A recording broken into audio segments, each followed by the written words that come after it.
Hey, what's up everybody? It's Chef Plum from Plum Love Foods and Pro Player Insiders. And today we are at Butcher's Best Market in lovely Newtown, Connecticut. Local butchers are the best. I can't emphasize enough in your life to get away from the grocery store and go find a local butcher. What I'm doing today, a beef tenderloin roast. So I've got a small piece here because I'm making this for two people, you know, maybe for my wife and I for dinner. Now tying a piece of meat could sound daunting to someone, but let me tell you, it's really simple.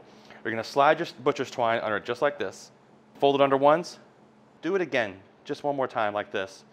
It keeps it from slipping a little bit. Now when you pull it tight, don't pull it super tight. You don't wanna cut the meat. So we're gonna do this, we're gonna pull it down. I'm gonna cut my twine.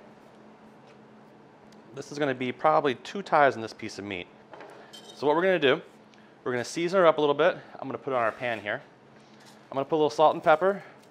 Again, season your food, folks. I can't emphasize that enough. A piece of meat seasoned versus a piece of meat not seasoned are night and day. So there you go, salt and pepper. Be liberal with it. Now, I also like garlic. Garlic is one of my best friends in the world. And so I'm just gonna rub the garlic on the piece of meat just like this. I'm pressing down a little bit just to kind of get it to sink into the meat a touch. Kind of like that. A little bit more. And just to add a little extra spice to our life, here at Butcher's Best, I'm gonna add a little red pepper flakes. Not much, you don't wanna burn anybody up, but things like this are great. They add another dimension of flavor to it, and if you're making a nice pan sauce, it's gonna get some extra flavor on that as well. Let's take it over to a saute pan and brown it all the way around. Come on. So we're here with our piece of filet, or beef tenderloin. As you can see, it's tied, seasoned perfectly. The nice big chunks there are garlic. God, I love garlic.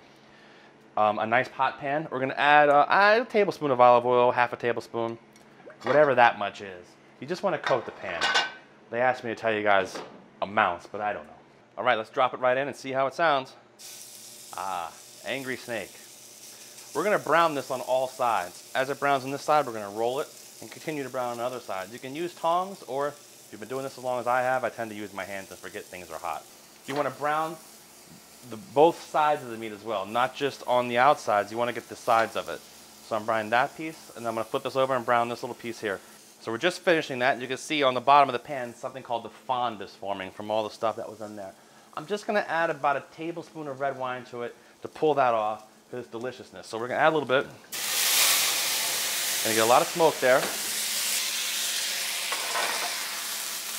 After we add just a little bit of our white wine, our red wine to pull off the fond on the bottom of the pan, we'll put our piece of meat into our roasting pan. And we're gonna pop it in the oven. It should be ready in about 10-15 minutes. So we just pulled our small little tenderloin roast out of the oven. I gotta tell you, it looks great. Before we go to slicing it, we wanna take off these ties. And as you can see, the butcher's twine, it didn't hurt it at all. And it kept the meat nice and even, and kept those juices in. It's gonna be perfect. So we're just gonna take these little ties off. Now, a couple of different ways we could do this. We could just slice it in half and have 2 big pieces, or we could slice it thinly. Nice and thin. This is a beef tenderloin roast. I'm here at Butcher's Best Country Market in Newtown, Connecticut. And I've been Chef Plum, and this has been Plum Love Foods. We'll see you next time.